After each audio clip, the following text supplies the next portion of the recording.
Green light, they're away. And they're all in their positions, ready to go. There's the light up. In true Mildura stock. The green light's on. It was a beautiful start. He's trying to get across. Hello, welcome to Burning Questions, August 1. We're going to look at the racing at Melton on Saturday night. And to help us do that, we've got, well, it says Alison Alford here, but I'm sure it's not Alison Alford. It looks like Chris Alford. Thanks for jumping on, Puppet. No, all good, thank you. What's the prize possession behind you, over the right shoulder? What's the best one up there? I think my favourite one's Chariots of Fire. What year? What horse? Mafioso one was Poster Boy. Very nice, very nice. Plenty of. Are you a trophy man, Puppet? Do you keep a lot of stuff? Looks like you do, but look at that. Oh, cupboard. They're all got. There's another cupboard out the other room. What's the one you're missing? What do we need? Well, there's a few missing because the house burnt down and took a fair few with it. But no, they're all there. I just need to get I think Great Southern Star, I reckon. That'd be nice. That'd be nice. Yeah. I wish I could say all my trophies were missing when our house burnt down, but well, there certainly wasn't any horse racing ones. Brett Carroll joins us. He promised me he was going to be in the Betfair sweater and the pants. You haven't turned up in that, Brett. No, I did in the wash, mate. I'm getting too much wear out of them. Enjoying their. The sun's come out, so I've taken a few layers off. It was freezing this morning, but looks like a beautiful day today. So yeah. Good stuff. Thanks for jumping on. Glen Craven joins us. I had Lockie Cook locked in, but he kept angling towards, Glenny will do it. So I've gone to the reliable man. Thanks for jumping on, Glenny. Yeah, no, I think I turned you down one other time, Toc, and you weren't real happy about it. So I thought I can't say no again. Good Cook man. Stitch me up. Yeah, we'll keep it short and sharp. Thanks for jumping on, boys. Let's get stuck right into it. APG's National Mixed Sale is back again and coming to you twice in 2025, with the online auctions taking place in May and August and featuring weanlings, yearlings, stallions and broodmares. These two sales really do have a horse for everyone. Find all the details at apgold.com.au. The polls with Sahara Breeze. So is there a chance she wins this with ease? Talking about race 1, the Logical Staffing Solutions free-for-all over the 1720. Sahara Breeze gets the pole for Chris Alford. I'll hold you to last here, Puppet. I'll start with Glen. Glen drives He's From Heaven, inside back row for Jess Tubbs. You'll be hoping Puppet holds up, won't you, Glen? Yeah, that'd be an ideal world. But, Puppet's got the draw to he's got plenty of options. And I think... as you'll probably say later, she's best driven with a sit, and he's got a few options there. So, I think he can never say a thing's a sure thing when Buckin's in the race, but Sahara Breeze is definitely the hardest to beat. Are you any chance with a bit of luck? You'd need a little bit of luck, wouldn't you? But your horse is going well. He's flying. His times are always been quite good, and he's best driven with that one run at him late. So he's got the right draw, but just to know everywhere we end up in the race. So hopefully they go hard early, and then Bucking goes around and keeps the pepper on and things open up late. But that's just an ideal world. Okay, we'll go to you here, Puppet. Sahara Breeze draws well, has good gate speed. I think you could hold and go all the way if you wanted to. I went back through this horse's record. I don't think it's led all the way to win a race since back as a 3-year-old at Ballarat. Might have won a Vicbred heat or something like that. But probably fair to say this horse is best driven with a sit. And is that what you're planning to do on Saturday night in the first race? Not necessarily. I think she's good enough to hold the front now that Catch a Wave's out. There's not blistering speed off the front. So I don't think it'll be a really good hard first quarter, and I wouldn't be afraid to hold the front. Okay. So I spoke to you earlier in the week, just sort of quizzed you briefly, and you're sort of umming and ahhing about, you hadn't spoken to the camp yet, the Quinlans, but what's your gut feel? You maybe try and go all the way this time over the short? Oh, I think so. It looks like the first quarter probably won't be quicker than 28.5, and I'm sure she's good enough to cruise through 28.5 and then keep running after that. Yeah, and I mean, you look at the front row, she's really the proven free-for-aller, isn't she? I mean, there's probably a few question marks over the Emma Stewart ones, whether they're up to this level at the moment. Yeah, well, she's a 120 raider, and she's probably lost a little bit of her high speed now and is a fair bit stronger. So this could be the race to let her stand up. Yeah. Do you fancy her, Chris? I think she's about 420. I mean, do you fancy her chances? No, I think she's got a great chance. She dead heated with Yambuki in a couple of starts ago when he had it easy in front and got home in 26.5, and she dead heated. So if he has to come around and sit outside her, I'm sure she'll go like probably 51 or something, and it'll be hard for him. Yeah, good stuff. We'll go to you here, Brett. We were just speaking on radio. We're a bit unsure about the map, but we thought maybe Oliver Dam might be the one that would get across Sahara Breeze, but maybe that's not the case. Well, either way, Sahara Breeze is going to be very hard to beat, as Glen's nailed the analysis really. And interesting, Chris said, I was just thinking in my head how fast this horse could run over a mile at Melton, and I thought it would do 152 comfortably. And Chris was alluding to the fact that she'd probably get to 151, which wouldn't surprise me either, which is going to be pretty hard to beat, isn't it? Yeah. Yeah, okay. Which camp are you in then? Oh, definitely Sahara Breeze. Yeah, have to be. The $4, something you quoted, does seem a bit over the top, to be honest. It should be more sub $3. Yeah, I'm with her as well. Sahara Breeze in the opener. Let's move on to question number 2. It's Pride's Easy Feeder, our sponsors. They stand as a proud supporter of the harness racing industry with their set recipes and quality ingredients to give the trainer confidence in what they're feeding. So make the switch to Pride's and start getting the result you've been chasing. Violet Stanford's back at the track, but should punters have a crack? Violet Stanford, Group 1 winning mare. Haven't seen her at the track since, or at least the races, since November last year. Last year, she draws barrier 2 for Russell Jack and Nathan Jack. Glen Craven drives Jillaby Ballerini outside the front row, and Chris Alford partners the old boy, nephew of Sunoco, who broke through for a long-awaited win last time out. Straight back to you here, Brett. Which camp? There's probably 3 leading chances. Jillaby Ballerini camp here. Violet Stanford got a lot of respect for the horse, but it's had a good grounding of trials, but would have thought that Ballerini has improved remarkably this preparation. Not really remarkably, because she was pretty lightly raced, but she's certainly done everything that's been asked of her, and she even had another trial since her last win. Not that she probably really needed it. So she looks absolutely on top of her game, and she's shown she's capable of running something in the 26s for a quarter. So it's going to be pretty hard to hold out, I would have thought, no matter what the map is. Yeah, I'm with Jillaby Ballerini as well. Tough race. Look, it's going to be a great battle, but I'll go with Jillaby Ballerini as well. Chris, you drive nephew of Sunoco. Great to see him back in the winner's stall last time out. Can the old boy go back to back? It's probably going to be a bit hard. The younger ones are a little bit nippy for him nowadays, and he was good last week, but times weren't great, and they only got home 59.5, which is pretty good for him because he's not where he used to be. But I think Jillaby Ballerini and Violet Stanford probably a little bit too zippy for him in this race. Yeah, if you weren't involved, who would you lean towards, Violet Stanford or Ballerini, from what you've seen? Yeah, well, I haven't seen any of Violet Stanford's trials, but I'm sure she'd be pretty wound up. She'll be running first up at Metro Grade, and she battled around with Carroll Sahara and beat Jillaby Ballerini in the Breeders' Crown last year. So it'll be interesting, but Jillaby Ballerini's probably got the fitness edge just to be a little bit too good this week. Yeah. Over to you, Glenn. Not a great draw for you, but you've got a great horse. I think last time you took her on, you were leading, and she was able to get past you in a really fast last lap. She's really good. She's probably not far behind Carroll Sahara Ballerini.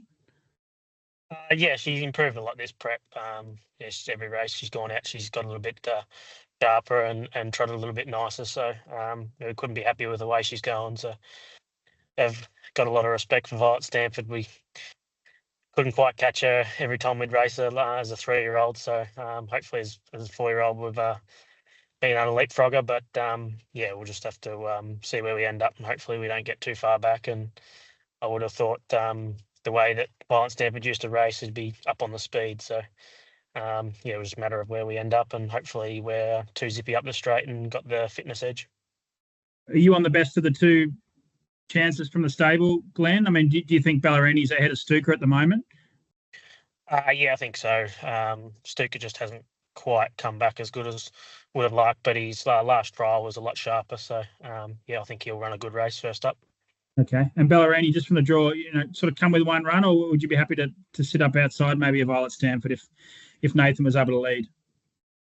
I just have to talk to Marg and Paddy about that and see what they reckon. But yeah, probably a matter of what happens early. If they're going slow early, it's no point going back. But yeah, we'll just have to just weigh it up as we come. And yeah, she's still out of the draw, so we've got to get past that part first. That's true. That is true. Good stuff. Great race. Probably the highlight of the night on Saturday night. That is race number 7, the Pride's Easy Feed Trot at 8:40 p.m. Moving on to our third question. Logical Staffing Solutions are the sponsor. They provide labour, hire and recruitment services to the transport, warehousing, automotive and manufacturing industries. A logical solution for your staffing needs. Imperial Command's got plenty of dash, but will he lead all the way to the cash? I'll declare that I've got a little share in Imperial Command, and I was quite happy with myself, Brett, as I come to you. We're just adding the word cash into that question because that is his stable name. So he's got a funny stable name, the Cash Man, they call him. So how did you see this race? I think he's got a great winning chance. I'm leaning a different way, though. I think Worth Waiting for Rebecca Bartley's got the form on the board, or the better form on the board. I mean, chasing home some of those really good horses we've just talked about. Last preparation as a 3-year-old. Actually beat Ballerini, Glenn, if you remember that race. She got hemmed away on the fence, 4 back the pegs, beat her in her head of the Vic Bred. I'm still having nightmares about that race. Nightmares, Me too. Mate, nightmares. Me too. Ballerini was an absolute moral beating. You can't really count that form line, to be honest.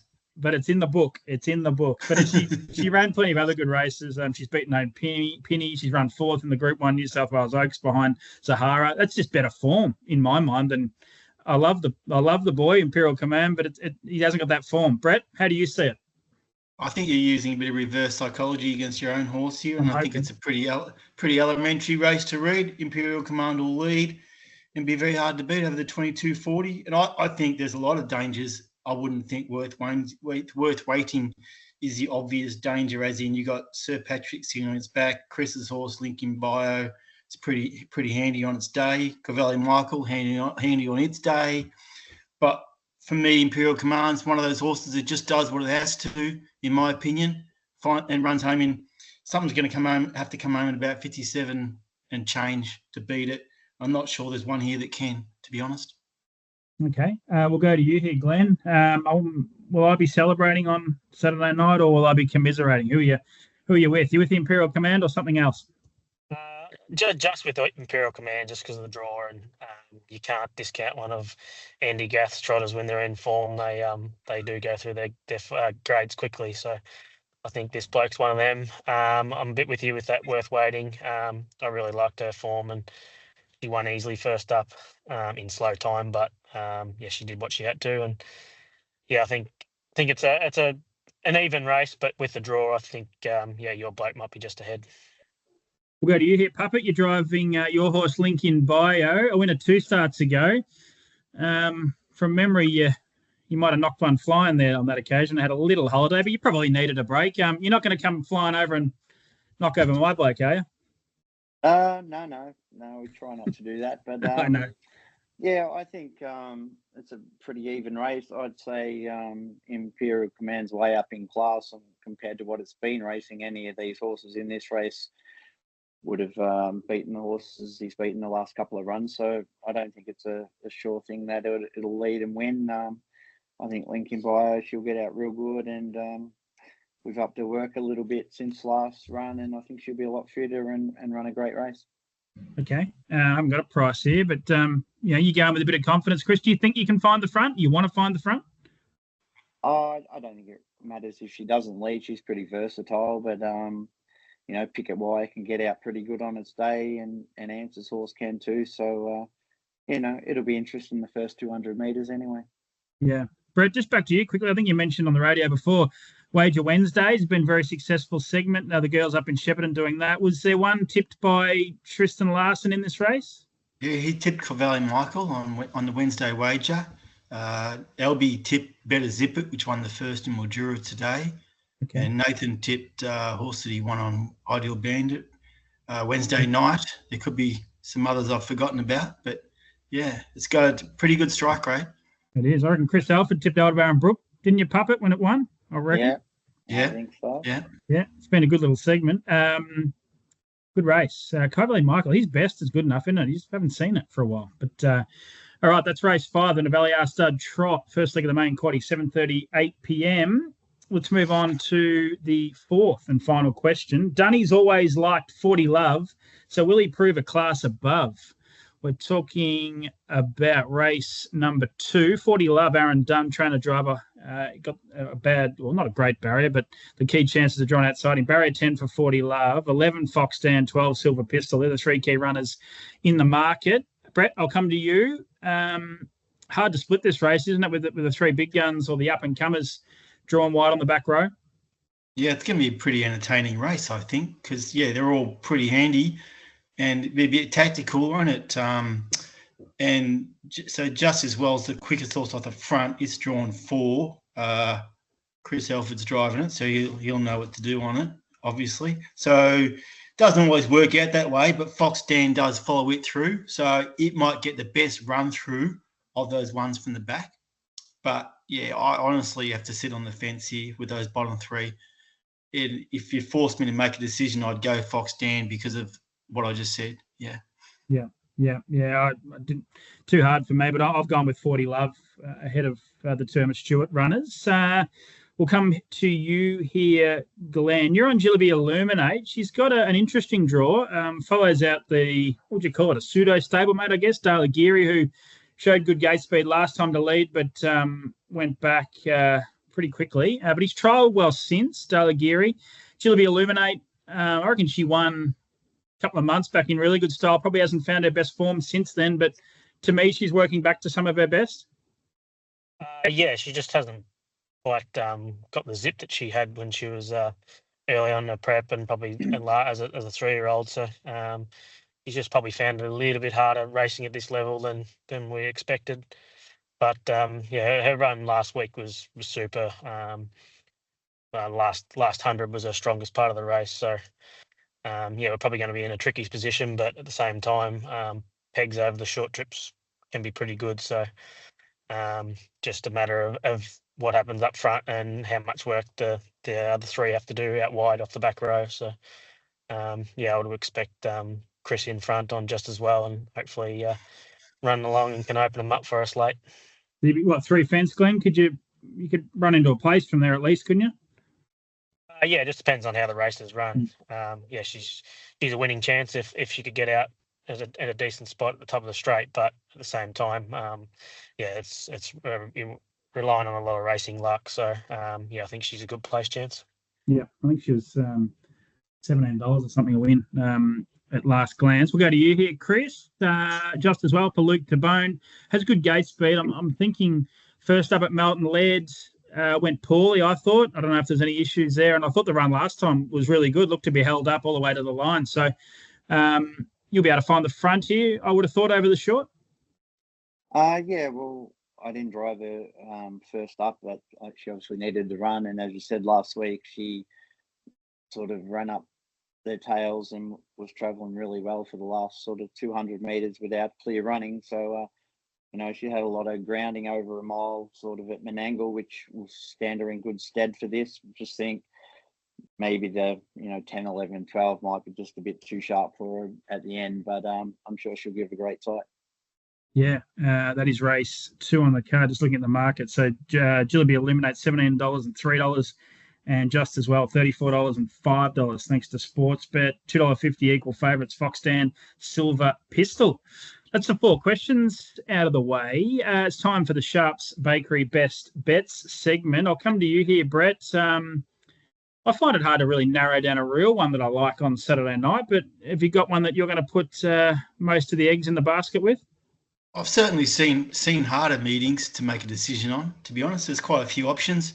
I'm going to stick with one purely because I want to be annoying to you, because you best betted it a couple of weeks ago on this show and it didn't get the job done. So I'm going to stick with Hoppy, one of horse that Glenn would know well, but I think Hoppy's in peak form now. 4th run from a spell, be a bit too fast for them. Yeah, Hoppy. Race 4, number 7, Hoppy at 2:30, and yeah, I think you might have hopped on at the right time here, Brett. I'll go to you, Glenn. What are you doing with your best bet? And I reckon the last time you're on, you went each way better isolate each way, and it got up at double figures, knocked off Yambuckian. Yep. Yeah, and it's the last time anything got past you in Bucky, I reckon too. So. True. Yeah, I definitely don't have one anything like that. I had Hoppy, but I'll put the pressure on Cookie tonight at Melton and Kiang Gypsy in the trot final. It's short price, but yeah, we'll put the pressure on him as soon as he got me in. Yeah, I agree. Yeah, it looks hard to beat in that final. It was a good heat winner at Ballarat from memory, and yeah, I think we can get $1.80, $1.90, so that'll do me. That's tonight at Melton. Puppet, before I come to you, have you got your dancing shoes on tonight? You're heading along to a 50th that I might be heading along to, and yeah, you a dancer, or we got some pretty high. We got some talent in the music front tonight. Yeah, not real good on the dance stage, but yeah, no, it should be a great night, Tyrone's 50th. So. Look forward to it. Yep. Can we get a winner? I know you've jumped off drives that you would have had at Melton tonight, but where are you going to play? Tonight at Melton or Saturday night at Melton for your best? No, I'll go Melton on Saturday. Race 4, Aldebaran Brook again.